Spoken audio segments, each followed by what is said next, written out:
Seniors వస్తూ ఉంటారు. ఎందుకంటే ఈ జూనియర్స్ నరాలు దొరక్క చెప్పండి, ఇది అనుభవం. ఈ అనుభవము కావాలి అంటే ఖచ్చితంగా తరబేదు పొందుకోవాలి. వాక్యం ఏం చెప్తుందంటే ఆల్రెడీ మీరు చాలా అనుభవాలను మీరు రుచి చూసి తెలుసుకున్నారు. ఆ మాట చదవండి, ఆ మాట ఒక్కటే చదవండి ఒకసారి. వారు నీతి మార్గమును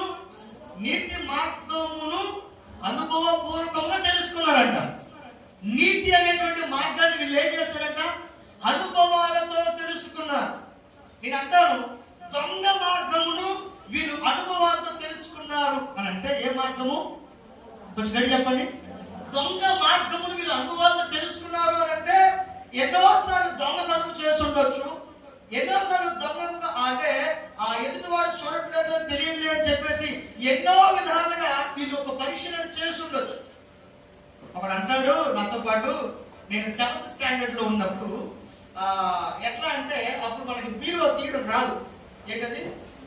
బీరో తీయడం కాదు, లోపలికి దూరంలో వచ్చు కానీ బీరో తీయడం రాదు.